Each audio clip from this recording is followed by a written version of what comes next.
In 1886, Wilhelm Steinitz and Johannes Zukertort faced off in New York, in the very first World Chess Championship match in history. After Steinitz took the opening game, the tension was already rising. Now, everyone was wondering, how would Zukertort respond? Could he turn the tables and fight his way back? This match was more than just a series of games. It was the birth of the World Chess Championship itself. Back then, there was no FIDE, no modern format. Just two great minds determined to prove who was truly the best player on Earth. The rules were simple, but brutal. The first player to win 10 games would become world champion. Draws didn't count at all. That meant every single victory mattered, and every mistake could be fatal. The match was played across 3 American cities, starting in New York, then St. Louis, and finally New Orleans, where chess history would be written forever.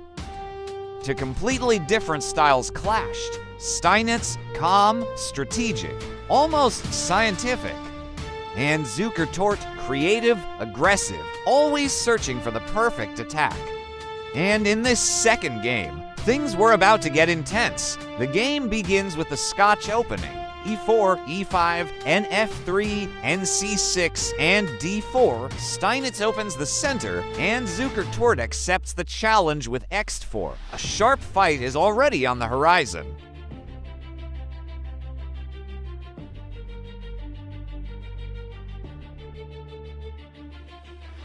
After a few exchanges, the position becomes imbalanced. Steinitz castles, while Zukertort develops actively and protects his center. Both players are aiming for control of the d-file and the center squares.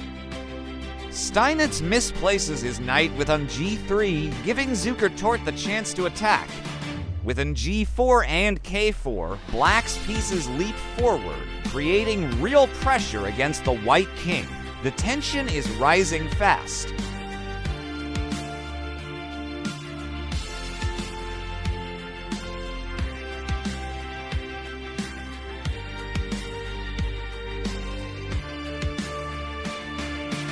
Steinitz tries to hit back with re6, boldly placing his rook deep into enemy territory. But Zukertort responds calmly, pushing his pawn to d4 and building a strong center. The momentum is shifting. A series of exchanges follow. Rooks come off the board, but Zukertort's queen stays active. Steinitz seems to hold, yet Zukertort's central pawns are becoming more and more dangerous.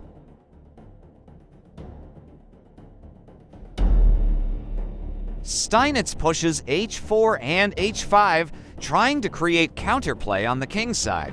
But Zukertort calmly reorganizes his pieces, and his c and d pawns begin to march forward. The black queen takes a dominant role with qe5 and then qb6. Zukertort increases the pressure. Steinitz looks for defense, but his position is getting cramped. Zukertort now brings his pieces together for the final blow. The white king is pushed back, and when Steinitz plays rb2, it turns out to be a fatal mistake. Zukertort strikes with qc6 and qc5, creating unstoppable threats.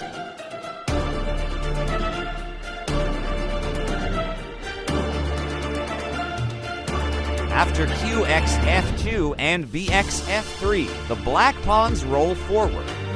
The move d2 seals the deal. Finally, after bx g4, Steinitz resigns. Zukertort wins game 2, leveling the score in the World Championship match.